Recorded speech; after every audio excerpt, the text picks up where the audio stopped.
जय हिंद फ्रेंड्स, मैं आदित्य स्वागत करता हूं आपका आपके अपने चैनल स्टडी विद आदित्य में। दोस्तों, आज हम लोग 8 नवंबर 2023 के महत्वपूर्ण करंट अफेयर्स के बारे में चर्चा करेंगे। वीडियो बहुत ही अधिक इम्पोर्टेंट है, इसलिए वीडियो के अंत तक जरूर बने रहिएगा। इस वीडियो के अंत में मैंने आप लोगों से 2 सवाल पूछा है। अगर उसका उत्तर आप सभी को पता है तो उत्तर को कमेंट बॉक्स में ज़रूर लिखिएगा। चलिए आज की वीडियो शुरू करते हैं। आज का हमारा पहला सवाल है, हाल ही में भारत के केंद्रीय सूचना आयोग CIC में मुख्य सूचना आयुक्त के पद पर किसे नियुक्त किया गया है। इम्पोर्टेंट सवाल है। क्या पूछा गया है? हाल ही में भारत के केंद्रीय सूचना आयोग में मुख्य सूचना आयुक्त के पद पर किसे नियुक्त किया गया है। ऑप्शन दिया गया है, हीरालाल सामरिया, YK सिन्हा, संजय कुमार जैन या साइमा वाजेद। सही जवाब है ऑप्शन ए, हीरालाल सामरिया को नियुक्त किया गया है। कौन से पद पर नियुक्त किया गया है? मुख्य सूचना आयुक्त के पद पर नियुक्त किया गया है। इम्पोर्टेंट सवाल है। आइए महत्वपूर्ण बिंदु के बारे में चर्चा कर लेते हैं। सूचना आयुक्त हीरालाल सामरिया को राष्ट्रपति द्रौपदी मुर्मू ने मुख्य सूचना आयुक्त के पद पर शपथ दिलाई है। अगला महत्वपूर्ण बिंदु देखते हैं। केंद्रीय सूचना आयोग में शीर्ष पद 3 अक्टूबर को YK सिन्हा का कार्यकाल पूरा होने के बाद खाली हुआ था। यानी कि इससे पहले कौन थे? YK सिन्हा जी थे, और उनके रिटायरमेंट के बाद अब कौन बने हैं? तो हीरालाल सामरिया ये बने हैं, मुख्य सूचना आयुक्त बने हैं। आइए अगला पॉइंट देखते हैं। भारत में लोकतंत्र और अच्छी सरकार के संचालन के लिए केंद्रीय सूचना आयोग एक महत्वपूर्ण संस्था है। और चौथा महत्वपूर्ण बिंदु इसमें बताया गया है कि केंद्रीय सूचना आयोग की स्थापना 12 अक्टूबर 2005 को की गई थी। यह वाला भी पॉइंट इम्पॉर्टेंट है। आइए यहाँ पर नियुक्ति की बात की गई है, तो अभी हाल ही में जो नियुक्तियाँ हुई हैं उनके बारे में चर्चा कर लेते हैं। भारतीय रिजर्व बैंक के कार्यकारी निदेशक किसे बनाया गया है? तो मनोरंजन मिश्रा को बनाया गया है। दक्षिण पूर्व एशिया क्षेत्र की रीजनल डायरेक्टर कौन बनी है? साइमा वाजेद बनी है। स्लोवाकिया के प्रधानमंत्री कौन बने हुए हैं? तो रॉबर्ट फिको बने हुए हैं। और मलेशिया देश के नए राजा अथवा नरेश कौन है? तो सुल्तान इब्राहिम सुल्तान इस्कंदर हैं। इक्वाडोर के नए राष्ट्रपति डेनियल नोबोआ बने हुए हैं। अगला देखते हैं। न्यूजीलैंड के नवनिर्वाचित प्रधानमंत्री कौन है? तो क्रिस्टोफर लक्सन है। अमरीकी प्रतिनिधि सभा के स्पीकर कौन है? तो माइक जॉनसन है। भेल के अध्यक्ष और प्रबंध निर्देशक कौन है? तो इसका सही जवाब है कुप्पू सदाशिव मूर्ति हैं।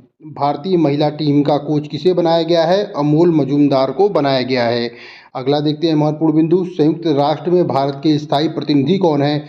अरिंदम बागची इसका सही जवाब है। IRCTC के अध्यक्ष और प्रबंध निदेशक कौन है? तो संजय कुमार जैन हैं, IRCTC के अध्यक्ष और प्रबंध निदेशक। बिम्स्टेक के महासचिव कौन हैं? तो इंद्रमणि पांडे हैं, और ये पहले भारतीय हैं जो बिम्स्टेक के महासचिव बने हुए हैं। अगला महत्वपूर्ण बिंदु है इसमें कि अस्पताल सेवा सशस्त्र बल के महानिदेशक कौन है? तो एयर मार्शल साधना सक्सेना नायर बनी है। आइए अगला पॉइंट देखते हैं। कोटक महिंद्रा बैंक का नया CEO कौन है? तो अशोक बासवानी जो हैं वो कोटक महिंद्रा बैंक के नए CEO हैं। मणिपुर हाई कोर्ट के मुख्य न्यायाधीश कौन है? तो सिद्धार्थ मर्दुल हैं। इरडा के वित्त निदेशक कौन है? तो VK मोहंती हैं। जियो मार्ट के ब्रांड एम्बेसडर कौन है? तो महेंद्र सिंह धोनी है। RBI के नए एग्जीक्यूटिव डायरेक्टर कौन है? तो उसका सही जवाब है मुनीष कपूर हैं। और इंटेल इंडिया के अध्यक्ष कौन है? तो गोकुल सुब्रमण्यम है। दोस्तों, ये सभी नियुक्ति बहुत ही अधिक इम्पॉर्टेंट है, इन्हें कहीं एक जगह नोट कर लीजिएगा, क्योंकि ये नियुक्तियाँ अभी हाल ही में की गई हैं और अभी होने वाली जो भी परीक्षा है उसमें करंट अफेयर्स में ये सवाल जरूर पूछा जा सकता है, इसलिए इन्हें एक जगह नोट कर लीजिएगा। और यदि अभी तक आपने चैनल को सब्सक्राइब नहीं किया है तो चैनल को सब्सक्राइब जरूर कर लीजिए। आइए अगला प्रश्न देखते हैं। प्रश्न संख्या 2 है, हाल ही में टाइम्स मैगजीन ने किसे अपनी कवर स्टोरी में जगह दिया है? मोस्ट इंपॉर्टेंट सवाल है। क्या पूछा गया है? हाल ही में टाइम्स मैगजीन ने किसे अपनी कवर स्टोरी में जगह दिया है? ऑप्शन दिया गया है इसमें सचिन तेंदुलकर, दूसरा ऑप्शन है व्लादिमीर जेलेंस्की, तीसरा ऑप्शन है शेख हसीना, चौथा ऑप्शन है नरेंद्र मोदी। इसका सही जवाब है ऑप्शन सी, शेख हसीना। शेख हसीना को टाइम्स मैगजीन ने अपनी कवर स्टोरी में जगह दी है। आइए महत्वपूर्ण बिंदु के बारे में चर्चा कर लेते हैं। हाल ही में टाइम्स मैगजीन ने बांग्लादेश की प्रधानमंत्री शेख हसीना को अपनी कवर स्टोरी में जगह दिया है। दूसरा महत्वपूर्ण बिंदु है इसमें टाइम्स कवर स्टोरी में उन्हें एक राजनीतिक घटना के रूप में प्रतिष्ठित किया गया, जिन्होंने पिछले दशक में एक देहाती जूट उत्पादक से एशिया प्रशांत की सबसे तेजी से बढ़ती अर्थव्यवस्था तक बांग्लादेश की वृद्धि का मार्गदर्शन करने में महत्वपूर्ण भूमिका निभाई है। तीसरा इसमें महत्वपूर्ण बिंदु है कि शेख हसीना वर्ष 2009 से बांग्लादेश की प्रधानमंत्री के रूप में कार्यरत हैं, और इससे पहले वो कब बनी थी? वर्ष 1996 से 2001 तक भी वो बांग्लादेश की प्रधानमंत्री रही हैं। बहुत ही इंपॉर्टेंट बिंदु है ये, और ये प्रश्न भी बहुत ही अधिक इंपॉर्टेंट है। प्रश्न में क्या पूछा गया था? प्रश्न में कहा गया था कि अभी हाल ही में टाइम्स मैगजीन ने अपनी कवर स्टोरी में किसे जगह दिया है? तो इसका सही जवाब है ऑप्शन सी, शेख हसीना को जगह दिया है। आइए प्रश्न संख्या 3 देखते हैं। 24वीं एशियाई तीरंदाजी चैंपियनशिप की मेजबानी कौन सा देश करेगा? मोस्ट इम्पॉर्टेंट सवाल है ये। क्या पूछा गया है? 24वीं एशियाई तीरंदाजी चैंपियनशिप की मेजबानी कौन सा देश करेगा? ऑप्शन दिया गया है भारत, जापान, चीन या बांग्लादेश। सही जवाब है ऑप्शन डी, बांग्लादेश। बांग्लादेश के द्वारा 24वीं एशियाई तीरंदाजी चैंपियनशिप की मेजबानी की जाएगी। आइए महत्वपूर्ण बिंदु के बारे में चर्चा कर लेते हैं। बांग्लादेश वर्ष 2025 में, कब? 2025 में 24वीं एशियाई तीरंदाजी चैंपियनशिप की मेजबानी करेगा। इसने विश्व तीरंदाजी एशिया कांग्रेस में 14-10 वोटों से बोली को जीता है। कितने वोटों से जीता है? 14-10 वोटों से बोली को जीत लिया है। और अगर बात की जाए वर्ष 2023 की, तो वर्ष 2023 में विश्व तीरंदाजी एशिया कांग्रेस जो हुआ है वो बैंकॉक, थाईलैंड में आयोजित किया गया है। ये भी इम्पोर्टेंट पॉइंट है। यहाँ पर खेल प्रतियोगिता की बात हुई है, तो आइए देखते हैं आगामी खेल प्रतियोगिता जो भी भविष्य में होने वाली है उनके बारे में चर्चा कर लेते हैं। दोस्तों वीडियो को ध्यान से देखिएगा, क्योंकि ये जो खेल प्रतियोगिता है किसी न किसी एग्जाम में ज़रूर पूछा जाएगा। आइए चर्चा करते हैं। 33वां ग्रीष्मकालीन ओलंपिक खेल पेरिस होगा, पेरिस फ्रांस में होगा और वर्ष 2024 में होगा। 34वां ग्रीष्मकालीन ओलंपिक खेल लॉस एंजल्स अमेरिका में होगा और वर्ष 2028 में होगा। 35वां ग्रीष्मकालीन ओलंपिक खेल ब्रिस्बेन ऑस्ट्रेलिया में होगा, वर्ष 2032 में होगा। 25वां शीतकालीन ओलंपिक खेल इटली में होगा, वर्ष 2026 में होगा। 4th शीतकालीन युवा ओलंपिक कहाँ होगा? दक्षिण कोरिया में होगा और वर्ष 2024 में होगा। 4th ग्रीष्मकालीन ओलंपिक युवा खेल कब होगा? तो ये होगा डकार, सेनेगल में होगा और 2026 में होगा। 37वां राष्ट्रीय खेल कहाँ हो रहा है? तो ये गोवा में और ये भारत में है और 2023 में हो रहा है। 38वां राष्ट्रीय खेल कहाँ होगा? तो ये उत्तराखंड में होगा, भारत में, वर्ष 2023 में होगा। 19वां एशियाई खेल कहाँ हो रहा है? तो चीन में होगा, वर्ष 2024 में होगा। 20वां एशियाई खेल कहाँ पे होगा? नगोया, जापान में होगा, वर्ष 2026 में होगा। अगला देखते हैं पॉइंट। 21वां राष्ट्रीय खेल कहाँ होगा? तो दोहा में होगा, कतर में, और 2030 में होगा। और 22वां राष्ट्रीय खेल कहाँ होगा? तो रियाद, सऊदी अरब में होगा और कब होगा? 2034 में होगा। 23वां राष्ट्रमंडल खेल कहाँ होगा? तो ये होगा विक्टोरिया, ऑस्ट्रेलिया में होगा, 2026 में होगा। 23वां फीफा फुटबॉल विश्व कप कहाँ होगा? अमेरिका, मैक्सिको, कनाडा में होगा, वर्ष 2026 में होगा। अगला पॉइंट देखते हैं। फीफा महिला फुटबॉल विश्व कप कहाँ होगा? तो ये ऑस्ट्रेलिया और न्यूजीलैंड में होगा, वर्ष 2023 में होगा। फीफा अंडर 20 पुरुष विश्व कप कहाँ पर होगा? इंडोनेशिया में और 2023 में होगा। अगला देखते हैं। फीफा अंडर 20 महिला विश्व कप कहाँ होगा? कोस्टारिया में होगा और ये 2023 में होगा। 13वां विश्व कप क्रिकेट कहाँ पे होगा? ये भारत में हो रहा है और वर्ष 2023 में ही हो रहा है। और इस विश्व कप में भारत ने सेमीफाइनल में अपनी जगह पक्की भी कर लिया है। 14वां विश्व कप क्रिकेट कहाँ होगा? तो दक्षिण अफ्रीका में होगा, जिम्बाब्वे और नामीबिया में हो रहा है, वर्ष 2027 में हो रहा है। 15वां विश्व कप क्रिकेट कहाँ होगा? तो ये भारत और बांग्लादेश में होगा, वर्ष 2031 में होगा। 10वां आईसीसी चैंपियन ट्रॉफी कहाँ होगी? तो ये पाकिस्तान में होगी, वर्ष 2025 में होगी। और 11वां आईसीसी चैंपियन ट्रॉफी कहाँ होगी? तो भारत में होगी और 2029 में होगी। 9वां आईसीसी पुरुष T20 विश्व कप कहाँ होगा? तो ये अमेरिका और वेस्ट इंडीज़ में होगा, 2024 में होगा। 10वां आईसीसी पुरुष T20 विश्व कप कहाँ होगा? तो भारत और श्रीलंका में होगा, वर्ष 2026 में होगा। 8वां आईसीसी महिला T20 विश्व कप कहाँ पे होगा? तो ये दक्षिण अफ्रीका में होगा, वर्ष 2023 में होगा। और पहली विश्व बाधित T20 चैंपियनशिप कहाँ हो रही है या होगी? तो ये होगा केरल में होगा, जो कि भारत में है, 2023 में ही होगा। प्रश्न संख्या 4 है। हाल ही में झारखंड में आयोजित महिला एशियाई चैंपियन ट्रॉफी 2023 की विजेता टीम कौन सी है? इंपॉर्टेंट सवाल है। क्या पूछा गया है प्रश्न में? हाल ही में झारखंड में आयोजित महिला एशियाई चैंपियंस ट्रॉफी 2023 की विजेता टीम कौन सी है? ऑप्शन दिया गया है मलेशिया, जापान, चीन या भारत। सही जवाब है ऑप्शन डी भारत। भारत में होगा। भारत ने क्या किया है, जो झारखंड में आयोजित महिला एशियाई चैंपियन ट्रॉफी 2023 हो रही है उसमें भारत विजेता टीम है। आइए महत्वपूर्ण बिंदु के बारे में चर्चा कर लेते हैं। भारतीय महिला हॉकी टीम ने एशियाई चैंपियंस ट्रॉफी हॉकी का खिताब जीत लिया है। फाइनल मुकाबले में भारत ने जापान को हराया, 4-0 से हरा दिया और स्वर्ण पदक जीत लिया है। महिला एशियन चैंपियन ट्रॉफी 2023 कहाँ हुई है? झारखंड राज्य में हुई है और 27 अक्टूबर से 5 नवंबर तक ये आयोजित हुई है। अगला देखते हैं पॉइंट। भारत ने दूसरी बार यह खिताब अपने नाम किया है। इससे पहले भारत ने कब जीता था? वर्ष 2016 में जीता था। अगर भारतीय महिला हॉकी टीम की कप्तान की बात की जाए तो सविता पुनिया है और झारखंड की सलीमा टेटे को प्लेयर ऑफ द टूर्नामेंट का खिताब मिला हुआ है। इसे भी आप ध्यान रखिएगा, इंपॉर्टेंट पॉइंट है। आइए प्रश्न संख्या 5 देखते हैं। हाल ही में यूएनईपी ने चैंपियंस ऑफ द अर्थ पुरस्कार 2023 से किसे सम्मानित किया है? मोस्ट इंपॉर्टेंट सवाल है।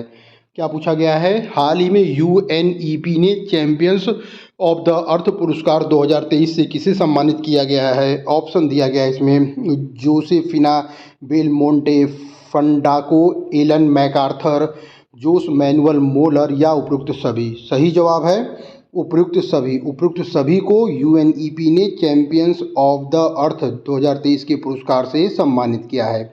आइए महत्वपूर्ण बिंदु के बारे में चर्चा कर लेते हैं। संयुक्त राष्ट्र पर्यावरण कार्यक्रम यानी कि यूएनईपी ने संयुक्त राष्ट्र के सर्वोच्च पर्यावरण सम्मान 2023 चैंपियन ऑफ द अर्थ पुरस्कार से 5 विजेताओं की घोषणा की है। और ये विजेता कौन कौन से हैं, आइए उनको देखते हैं। पहला है जोसेफिना बेलमोंटे, ये कहाँ के हैं? ये हैं फिलीपींस के हैं। दूसरा है फंडाको एलन मैकार्थर, ये पुर्तगाल के हैं। तीसरा है ब्लू सर्कल, ये चीनी कंपनी है।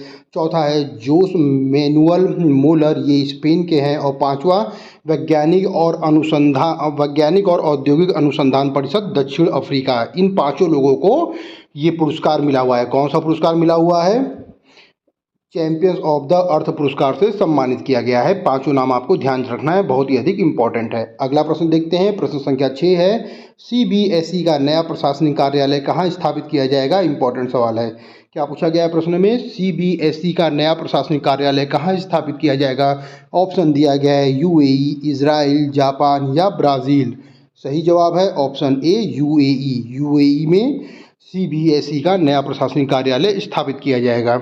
आइए प्रश्न संख्या 7 देखते हैं। प्रश्न संख्या 7 है। किस राज्य के हाई कोर्ट ने महादेई वन्य जीव अभयारण्य में टाइगर रिजर्व के गठन का आदेश दिया है? इंपॉर्टेंट सवाल है। किस राज्य के हाई कोर्ट ने ये आदेश दिया है? ऑप्शन दिया गया है बिहार, कर्नाटक, गोवा या राजस्थान। सही जवाब है ऑप्शन सी गोवा। गोवा राज्य के हाई कोर्ट ने महादेई वन्य जीव अभयारण्य में टाइगर रिजर्व के गठन का आदेश दिया है। अगर बात की जाए कि ये गठन का आदेश कब दिया गया था, तो ये गठन का आदेश दिया गया था 24 जुलाई 2023 को गठन का आदेश दिया गया था। और कब, कितना? 24 अक्टूबर को ये अवधि समाप्त हो गई है। आइए प्रश्न संख्या 8 देखते हैं। हाल ही में व्हाइट हाइड्रोजन के भंडार की खोज कहाँ हुई है? इंपॉर्टेंट सवाल है। क्या पूछा गया है प्रश्न में? हाल ही में व्हाइट हाइड्रोजन के भंडार की खोज कहाँ हुई है? ऑप्शन दिया गया है नॉर्वे, फ्रांस, भारत या जापान। सही जवाब है ऑप्शन बी फ्रांस। फ्रांस में व्हाइट हाइड्रोजन के भंडार की खोज की गई है। आइए महत्वपूर्ण बिंदु के बारे में चर्चा कर लेते हैं। फ्रांस के 2 वैज्ञानिकों जैक्स पिरोनोन और फिलिप डी डोनाटो ने सफ़ेद हाइड्रोजन का एक बड़ा भंडार ज्ञात किया है। दोनों वैज्ञानिक वास्तव में उत्तर पूर्वी फ्रांस की ज़मीन के नीचे जीवाश्म ईंधन की तलाश की खोज कर रहे थे, लेकिन गलती से उन्होंने सफ़ेद हाइड्रोजन के एक महत्वपूर्ण भंडार की खोज कर ली। और अगर बात की जाए सफ़ेद हाइड्रोजन के भंडार की खोज इससे पहले कहाँ हुई, तो रूस, ओमान, फ्रांस, माली और अन्य स्थलों में भी सफ़ेद हाइड्रोजन के भंडार की खोज की जा चुकी है। अब सफ़ेद हाइड्रोजन क्या होता है, तो इसके बारे में जान लेते हैं। विशेष रूप से सफ़ेद हाइड्रोजन प्राकृतिक रूप से पृथ्वी की पपड़ी में उत्पन्न होता है और इसे एक संभावित स्वच्छ ऊर्जा माना जाता है। इम्पॉर्टेंट फैक्ट है ये। अगला इसमें इम्पॉर्टेंट फैक्ट है, हाइड्रोजन के अन्य रूपों के विपरीत सफ़ेद हाइड्रोजन जलने पर केवल पानी पैदा करता है। इस बात को आप लोग ध्यान रखिएगा कि जलने पर केवल पानी को पैदा करता है, जिससे यह अत्यधिक क्षमता वाला एक असाधारण स्वच्छ ऊर्जा स्रोत बन गया है। सफ़ेद हाइड्रोजन जो है एक असाधारण स्वच्छ ऊर्जा स्रोत है। तीसरा इसमें पॉइंट बताया गया है, सफ़ेद हाइड्रोजन का उपयोग विभिन्न अनुप्रयोगों में क्लीनर के विकल्प के रूप में किया जा सकता है, जैसे वाहनों या औद्योगिक प्रक्रियाओं में ईंधन सेल के रूप में इसका प्रयोग किया जाता है। और इसमें चौथा महत्वपूर्ण बिंदु बताया गया है कि सफ़ेद हाइड्रोजन की अनुमानित उत्पादन लागत वर्तमान में लगभग $1 प्रति किलोग्राम है, जबकि हरे हाइड्रोजन की अनुमानित उत्पादन लागत कितनी, $6 प्रति किलोग्राम है। आइए अगला प्रश्न देखते हैं। प्रश्न संख्या 9 है, हाल ही में चीन की बेल्ट और रोड परियोजना से किसने अपने आप को अलग करने की घोषणा किया है। इम्पोर्टेंट सवाल है। क्या कहा गया है प्रश्न में, हाल ही में किसने चीन की बेल्ट और रोड परियोजना से स्वयं को अलग करने की घोषणा की है। ऑप्शन दिया गया है, श्रीलंका, फिलीपींस, भूटान या मलेशिया। सही जवाब है ऑप्शन बी, फिलीपींस। फिलीपींस ने चीन की बेल्ट और रोड परियोजना से स्वयं को अलग होने की घोषणा कर दिया है। आइए महत्वपूर्ण बिंदु के बारे में चर्चा करते हैं। फिलीपींस ने चीन की बेल्ट एवं रोड परियोजना BRI से निकलने की घोषणा कर दिया है। हाल ही में चीनी और फिलीपींस समुद्री जहाज़ों के बीच में टक्कर हुई थी। उसके बाद यह घोषणा मनीला के यूरोपीय निवेशकों द्वारा आयोजित एक फोरम के दौरान की गई है। अगला महत्वपूर्ण बिंदु देखते हैं। एशिया टाइम्स की रिपोर्ट के अनुसार फिलीपींस सरकार ने BRI की सभी परियोजनाओं को समाप्त कर दिया है और परियोजना से जुड़े कार्य जापान और पश्चिमी देशों को सौंपने का निर्णय लिया है।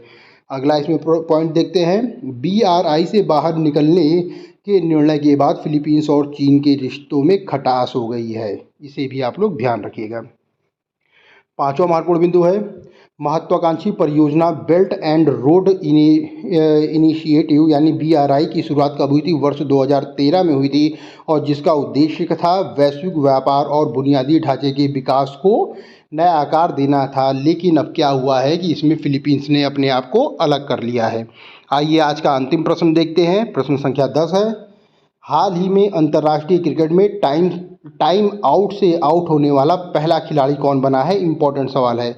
क्या पूछा गया है, हाल ही में अंतर्राष्ट्रीय क्रिकेट में टाइम आउट से आउट होने वाला पहला खिलाड़ी कौन है। ऑप्शन दिया गया है, एंजेलो मैथ्यूज, साकिब अल हसन, हशमतुल्लाह शहीदी या उपरोक्त में से कोई नहीं। सही जवाब है ऑप्शन ए, एंजेलो मैथ्यूज। जो एंजेलो मैथ्यूज हैं, सही जवाब है एंजेलो मैथ्यूज। एंजेलो मैथ्यूज जो हैं ये अंतर्राष्ट्रीय क्रिकेट में टाइम आउट से आउट होने वाले पहले खिलाड़ी बन गए हैं। आइए महत्वपूर्ण बिंदु के बारे में चर्चा कर लेते हैं। अंतर्राष्ट्रीय क्रिकेट में टाइम आउट से आउट होने वाले पहले खिलाड़ी एंजेलो मैथ्यूज हैं। कहाँ के हैं, श्रीलंका के बने हैं। किस टीम के खिलाफ बने हैं, तो बांग्लादेश की टीम के खिलाफ ये आउट हुए हैं टाइम आउट से।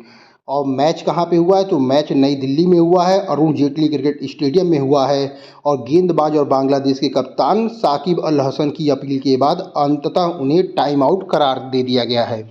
यहाँ पे क्रिकेट की बात हुई है, तो आइए क्रिकेट के महत्वपूर्ण बिंदु के बारे में चर्चा करते हैं। मोहम्मद सामी ने ODI क्रिकेट विश्व कप के इतिहास में भारत की ओर से सर्वाधिक विकेट लेने का रिकॉर्ड अपने नाम कर लिया है। इन्होंने जहीर खान का रिकॉर्ड तोड़ा है। जहीर खान के 44 विकेट थे। दूसरा इसमें महत्वपूर्ण बिंदु है, हाल ही में क्रिकेट से जुड़े बेसबॉल शब्द को प्रतिष्ठित कॉलिंस डिक्शनरी में शामिल किया गया है। किस डिक्शनरी में शामिल किया गया, कॉलिंस डिक्शनरी में शामिल किया गया है। भारतीय महिला टीम का कोच किसे बनाया गया है, तो अमोल मजूमदार को बनाया गया है। हाल ही में ODI क्रिकेट इतिहास में 300 छक्के लगाने वाले पहले भारतीय बल्लेबाज कौन बने हैं, तो वो रोहित शर्मा बने हैं। विश्व कप के इतिहास में सबसे तेज शतक बनाने वाला बल्लेबाज कौन बना है, तो वो बने हैं ग्लेन मैक्सवेल बने हैं। इन्होंने 40 बॉल पे 100 रन बनाया है। और अभी अगर कल के मैच की बात करी जाए तो कल इन्होंने 201 रन बनाकर अपनी टीम ऑस्ट्रेलिया को विजय दिला दिया है। किसके खिलाफ विजय दिलाया है, तो इन्होंने कल अफगानिस्तान के खिलाफ 201 रन की पारी खेली है। बहुत ही अद्भुत पारी थी ये। आइए अगला पॉइंट देखते हैं। पूमा इंडिया ने मोहम्मद सामी को अपना ब्रांड एम्बेसडर नियुक्त किया है। वनडे वर्ल्ड कप में दो बार नहीं, अब इन्होंने 3 बार विकेट लिया है। 3 बार 5 से अधिक विकेट लेने वाले पहले गेंदबाज कौन बने हैं, मोहम्मद सामी बने हैं। अगला पॉइंट देखते हैं। हाल ही में सितंबर 2023 में ICC women player of the month का खिताब चमारी अथापत्तु श्रीलंका को मिला हुआ है। और अगर प्लेयर ऑफ द पुरुष की बात की जाए, प्लेयर ऑफ द मंथ की सितंबर माह में, तो शुभमन गिल को मिला हुआ है। अगला पॉइंट देखते हैं इसमें। इंग्लैंड के पूर्व कप्तान एलिस्टर कुक ने संन्यास की घोषणा कर दिया है। ओडीआई वर्ल्ड कप क्रिकेट के इतिहास में पाकिस्तान की टीम ने सबसे बड़े रन चेज का रिकॉर्ड बना दिया है। अजय जडेजा जो हैं वो अफगानिस्तान क्रिकेट टीम के मेंटर बने हुए हैं। अगला इसमें पॉइंट है कि T20 क्रिकेट में सबसे तेज अर्धशतक का रिकॉर्ड किसने बनाया है? दीपेंद्र सिंह एरी ने बनाया है। ये कहाँ के हैं? ये नेपाल के हैं और इन्होंने 9 बॉल पे ही 50 रन बना दिया है। दोस्तों, हमारी 8 नवंबर की वीडियो यहीं समाप्त होती है। आइए अब हम लोग 6 नवंबर 2023 के महत्वपूर्ण प्रश्नों का जल्दी से रिवीजन कर लेते हैं। अभी हाल ही में विश्व सुनामी जागरूकता दिवस कब मनाया गया है? तो सही जवाब है 5 नवंबर को मनाया गया है। दूसरा प्रश्न है, भारतीय नौसेना सेलिंग चैंपियनशिप 2023 किस शहर में होगी? तो ये मुंबई में होगी। क्या होगा मुंबई में? भारतीय नौसेना सेलिंग चैंपियनशिप 2023 मुंबई में होगी। अगला इसमें प्रश्न है, भारत का पहला लिवेंडर फार्म किस राज्य ऑब्लिक केंद्र शासित प्रदेश में बनाया गया है? तो सही जवाब है जम्मू कश्मीर में बनाया गया है। अगला प्रश्न है इसमें, हाल ही में किस यूरोपीय देश ने 2024 से अपनी गोल्डन वीजा पहल को बंद करने की घोषणा की है? तो नीदरलैंड ने अपनी गोल्डन वीजा पहल को बंद करने की घोषणा की है। पांचवा प्रश्न है, आज़ादी के अमृत महोत्सव और मेरी माटी मेरा अभियान में कौन सा राज्य शीर्ष स्थान पर रहा है? तो गुजरात जो है वो शीर्ष स्थान पर रहा है। और अगर केंद्र शासित प्रदेश की बात की जाए तो वहाँ पर जम्मू कश्मीर है जो शीर्ष स्थान पर रहा है। अगला प्रश्न है, अभी हाल ही में अमेरिका और भारत की 2+2 मीटिंग का आयोजन कहाँ होगा? तो उसका सही जवाब है नई दिल्ली में होगा। प्रश्न संख्या 7 है, अभी हाल ही में लीला ओमचेरी का निधन हुआ है, वे कौन थी? तो वो शास्त्रीय संगीतकार और लेखिका थी। आठवां प्रश्न है, सभी आवारा कुत्तों की नसबंदी करने वाला दुनिया का पहला देश कौन सा बन गया है? तो भूटान बन गया है। प्रश्न संख्या 9 है, गोवा में 37वें राष्ट्रीय खेलों में महिलाओं की 20 किलोमीटर रेस वॉक में नया राष्ट्रीय रिकॉर्ड किसने बनाया है? सही जवाब है प्रियंका गोस्वामी ने बनाया है। प्रश्न संख्या 10 है, अभी हाल ही में सीबीआई के संयुक्त निदेशक के रूप में किसे नियुक्त किया गया है? तो सही जवाब है प्रवीण मधुकर को नियुक्त किया गया है। आइए कल का सवाल देखते हैं। कल मैंने आपसे 2 सवाल पूछा था, उसमें पहला सवाल है, हाल ही में जूनिपर वृक्ष को किस केंद्र शासित प्रदेश में राज्य वृक्ष का दर्जा दिया गया है? इंपॉर्टेंट सवाल है। क्या पूछा गया था कल के सवाल में? हाल ही में जूनिपर वृक्ष को किस केंद्र शासित प्रदेश का राज्य वृक्ष घोषित किया गया है? ऑप्शन दिया गया है लद्दाख, पुदुचेरी, जम्मू कश्मीर या लक्षद्वीप। सही जवाब है ऑप्शन ए लद्दाख। लद्दाख का इसको राज्य वृक्ष घोषित किया गया है जूनिपर वृक्ष को। आइए अगला प्रश्न देखते हैं कल का। बंगाल की खाड़ी में बने चक्रवाती तूफान का नाम हामून किस देश ने रखा है? इंपॉर्टेंट सवाल है याला भी। क्या पूछा गया है? बंगाल की खाड़ी में बने चक्रवाती तूफान का नाम हामून किस देश ने रखा है? ऑप्शन दिया गया है ईरान, बांग्लादेश, भारत या सऊदी अरब। सही जवाब है ऑप्शन ए ईरान। ईरान ने बंगाल की खाड़ी में बने चक्रवाती तूफान का नाम क्या रखा है? हामून रखा है। दोस्तों, आज के 2 प्रश्न देखते हैं। अगर इनका उत्तर आपको पता है तो उत्तर को कमेंट बॉक्स में ज़रूर लिखिएगा। आज का पहला सवाल है, एशियन पैरा गेम्स 2023 में पैरा कैनोइंग यानी कि पाल नौकायन में स्वर्ण पदक जीतने वाली पहली भारतीय महिला कौन है? इंपॉर्टेंट सवाल है। क्या पूछा गया है प्रश्न में? एशियन पैरा गेम्स 2023 में पैरा कैनोइंग यानी पाल नौकायन में स्वर्ण पदक जीतने वाली पहली भारतीय महिला कौन है? ऑप्शन दिया गया है प्राची यादव, दीप्ति जीवन जी, अवनी लेखरा या सिमरन शर्मा। दोस्तों, जो भी इसका सही जवाब हो उत्तर को कमेंट बॉक्स में ज़रूर लिखिएगा। आज का दूसरा प्रश्न है, हाल ही में किसे IRCTC का CMD नियुक्त किया गया है? ये भी इम्पोर्टेंट सवाल है। क्या पूछा गया है? हाल ही में किसे IRCTC का CMD नियुक्त किया गया है? ऑप्शन दिया गया है संजय पांडे, अतुल करवाल, संजय कुमार जैन या विपिन अग्रवाल। दोस्तों, इसका उत्तर जो भी हो उत्तर को कमेंट बॉक्स में ज़रूर लिखिएगा। हमारी आज की वीडियो यहीं समाप्त होती है। अगर आप चैनल में नए हैं तो चैनल को लाइक करें, शेयर करें और सब्सक्राइब करें, क्योंकि इस चैनल के माध्यम से मैं daily current affairs, weekly current affairs, monthly current affairs, सामान्य अध्ययन, स्टैटिक GK की क्लास लेकर आता हूं, जो कि पॉइंट टू पॉइंट होती है और परीक्षा की दृष्टि से बहुत ही अधिक महत्वपूर्ण एवं इम्पॉर्टेंट होती है। इसलिए अगर आप चैनल में नए हैं तो चैनल को सब्सक्राइब जरूर करें। Study with Aditya. Thank you friends. जय हिंद फ्रेंड्स।